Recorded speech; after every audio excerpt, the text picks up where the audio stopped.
খায়রুকুম মান বুখিরা বিল উনসা, তোমাদের মধ্যে ওই লোকটা বেশি কপালওয়ালা, ভাগ্যবান, যার প্রথম সন্তানটা কন্যা হয়। কি হয়? আপনাদের ঘরে প্রথম মেয়ে হয়েছে কার দেখি?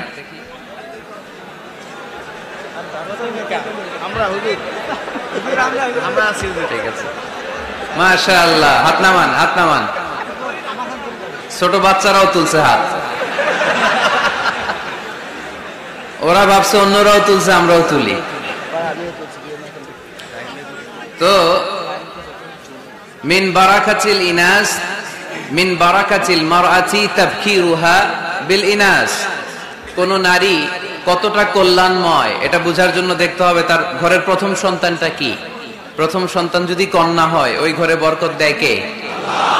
কিন্তু আমরা অনেকে কন্যা হলে খুশি হতে চাই না, আছে না নাই? এগুলো জাহেলদের স্বভাব, জাহিলিয়াতের অভ্যেস। ছেলে হইলে অনেক খুশি, এলাকার সবাই মিষ্টি খাওয়ায়। মেয়ে হইলে চেহারাটার বাংলা পাসের মতো এরকম করে ফেলায়, আছে না নাই? না, ছেলে দেয় কে? মেয়ে দেয় কে? আবার ছেলে মেয়ে দুইটাই দেয় কে?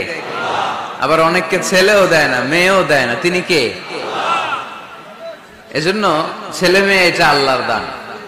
যাদের সন্তান হয় না তারা জানে এটা কত কষ্ট।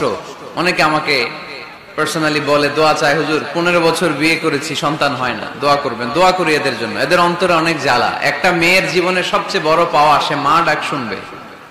মা হওয়ার তার বড় শখ। এজন্য মায়ের মর্যাদা 3 বার, মা মা মা, তারপর বাবা।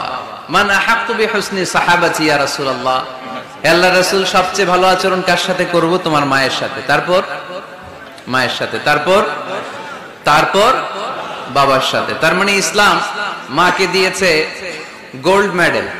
কি মেডেল? তারপর মাকে দিয়েছে সিলভারের মেডেল, ঠিক কিনা? এরপর ইসলাম মাকে দিয়েছে ব্রোঞ্জ মেডেল, আর বাবাকে দিয়েছে সান্ত্বনা পুরস্কার। 3 বার যদি মা হয়, মানে মা মা মা, তারপরে বাবা, তাহলে ইসলাম মাকে কি মেডেল দিল? গোল্ড মেডেল, স্বর্ণ পদক। তারপর মাকে দিল রৌপ্য পদক। তারপর মাকে দিল ব্রোঞ্জ পদক। বাবাকে দিল সান্ত্বনা পুরস্কার, একটা কলম। তারপর আমরা খুশি। কি বলেন? ওগো মা তুমি এই ধরনের শ্রেষ্ঠ নেয়ামত, তোমারই পদ তলে রয়েছে জান্নাত। ওগো মা তুমি এই ধরনের শ্রেষ্ঠ নেয়ামত, তোমারই পদ তলে রয়েছে জান্নাত, ঠিক কিনা? এই পৃথিবীটারে যদি 500 বার বিক্রি করেন, যেই টাকা পাবেন ওই টাকা দিয়ে জান্নাতের একটা চেয়ার কিনা যাবে? এই গোটা দুনিয়াটাকে যদি 10,000 বার বিক্রি করেন, যে প্রফিট পাওয়া যাবে ওই প্রফিটটা দিয়ে জান্নাতের একটা চেয়ার পাওয়া যাবে? আর যে জান্নাতটা মায়ের পায়ের নিচে পড়ে আছে, তাহলে ওই পা দুইটার দাম কত? সুবহানাল্লাহ পড়তে পারলেন না? কেন মায়ের মর্যাদা বেশি? কারণ হামালাতহু উম্মুহু, বাবা পেটে ধরেনি, পেটে ধরেছে কে?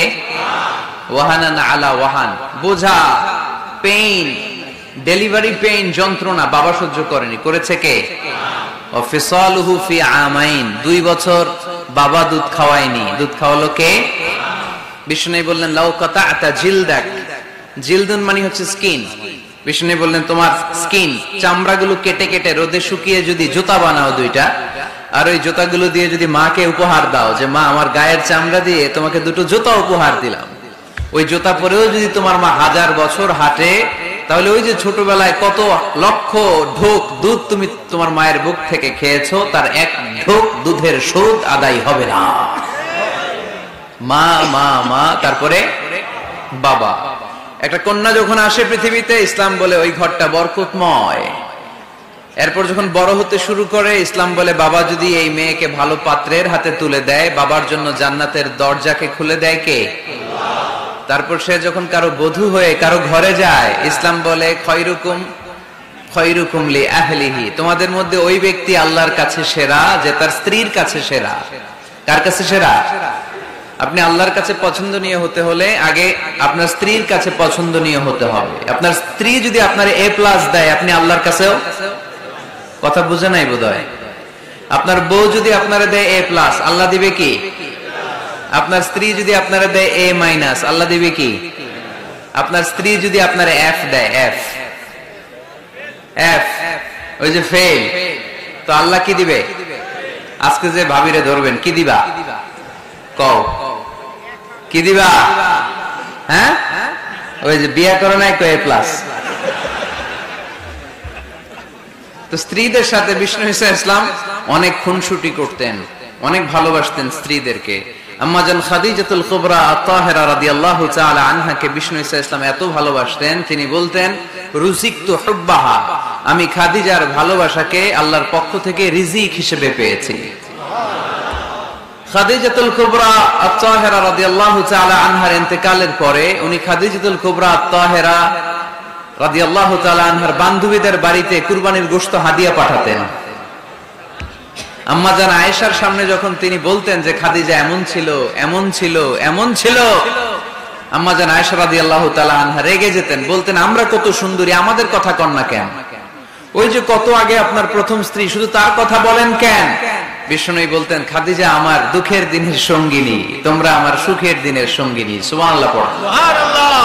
একটা নারীকে আল্লাহ তাআলা আরশের উপর থেকে সালাম জানিয়েছেন, ওই নারীটার নাম হচ্ছে খাদিজা। বিষ্ণু ঈসা ইসলামকে সব সময় সান্ত্বনা জুগিয়েছেন, সাহস জুগিয়েছেন। এজন্য আমি বোনদেরকে প্রায়ই বলি, হাজবেন্ডদেরকে সাহস যোগাবেন। স্বয়ং আল্লাহ তাআলা সাইয়েদনা জিবরাইল মারফত জানিয়ে দিলেন, ও নবী বাশশিরু খাদিজাতা বাইতান ফিল জান্নাহ, আপনি আপনার স্ত্রী খাদিজাকে এমন একটা জান্নাতের ঘরের সুসংবাদ দেন যেটা মণি, মুক্তা, ডায়মন্ড, সাফায়ার স্টোন দিয়ে তৈরি, যে জান্নাতের ভেতরে কোনো আওয়াজ নাই, নয়েজ নাই, চিৎকার নাই, হই হুল্লোড় নাই। সুবহানাল্লাহ পড়েন। এর কারণ সাইয়েদনা খাদিজাতুল কুবরা রাদিয়াল্লাহু তাআলা আনহা বিশ্বনবীর জন্য ওনার ঘরটাকে এরকম ঠান্ডা পরিবেশের করে রাখতেন। সারাদিন কাফেরদের গালিগালাজ শুনে দাওয়াতি কাজ শেষে বিশ্বনবী সাল্লাল্লাহু আলাইহি ওয়াসাল্লাম যখন খাদিজার কাছে আসতেন, সারা দিনের কর্মব্যস্ত সব কষ্টের কথা বিশ্বনবী ভুলে যেতেন। এমন ঘর বানিয়ে রাখতেন হাজবেন্ডের জন্য, ওই ঘরে ঢুকলেই একটা ঠান্ডা হিমেল বাতাস বিশ্বনবীর হৃদয়টাকে জুড়িয়ে দিত। এজন্য ওনার উপহারও হবে জান্নাতে এমন ঘর যে এই ঘরটাতে ঢুকলে হৃদয় ঠান্ডা হয়ে যায়। ওখানে কোনো আওয়াজ নাই, হট্টগোল নাই, গন্ডগোল নাই। আমার মায়েরা, বোনেরা, যাদের কানে আজকে আমার মাইকের আওয়াজ যাচ্ছে, আপনাদের কাছে অনুরোধ করব আপনার হাজবেন্ডদের জন্য ঘরটাকে এরকম করে রাখেন, একটা সুন্দর পরিবেশের করে রাখেন। শুধু কমপ্লেইন করবেন না। অনেক বোনেরা আছে বেশি কমপ্লেইন করে, এইটা নাই, ওইটা নাই, লবণ লাগবে, পেঁয়াজ লাগবে। পেঁয়াজের কথা শুনলে পুরুষরা এখন হার্ট অ্যাটাক করে, ঠিক কিনা? ফরিদপুরে কি দাম কমছে? কত কত কেজি? কত? 250। তারপরে কমতেছে আলহামদুলিল্লাহ। গভর্নমেন্ট ট্রাই করতেছে এই বাটপার গুলোরে ধরার জন্য। চিল্লায় বলেন ঠিক কিনা?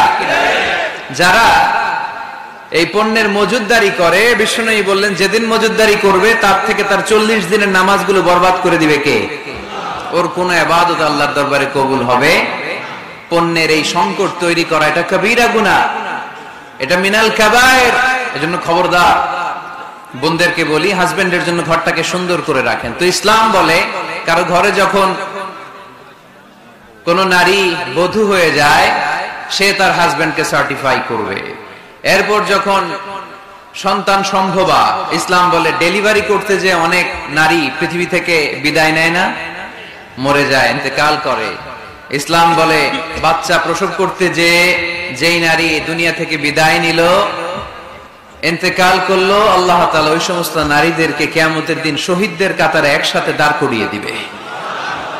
আর যদি সুন্দর প্রসেসে ডেলিভারি করতে পারে, তাহলে ইসলাম বলে পুরুষদের পায়ের নিচে থাকে জুতা, জুতার নিচে থাকে বালি আর মাটি, আর এক একটা মায়ের পায়ের নিচে থাকে তার ছেলে মেয়েদের জান্নাত। এজন্য মা মা মা তারপরে বাবা। আমরা যেন বেশি বেশি মা বাবার খেদমত করতে পারি, আল্লাহ তুমি তৌফিক দান করো। এক ভাই আমাকে বললেন, হুজুর 3 রাত চলে গেল, কেউ নারীদেরকে নিয়ে কিছু বলে নাই, আপনি শুরুটা করেন নারীদেরকে দিয়ে। এজন্য নারীদেরকে দিয়ে আমি শুরু করলাম। তো আজকে একেবারে সমাপনী রজনী, আমাকে আপনারা প্রধান অতিথি রেখেছেন, শুকরিয়া। তারপর প্রধান বক্তা হচ্ছেন বিশিষ্ট ইসলামী চিন্তাবিদ হযরত মাওলানা মোল্লা আব্দুর রহমান সাহেব, খতিব, আলফাডাঙ্গা থানা, জামে মসজিদ, ফরিদপুর।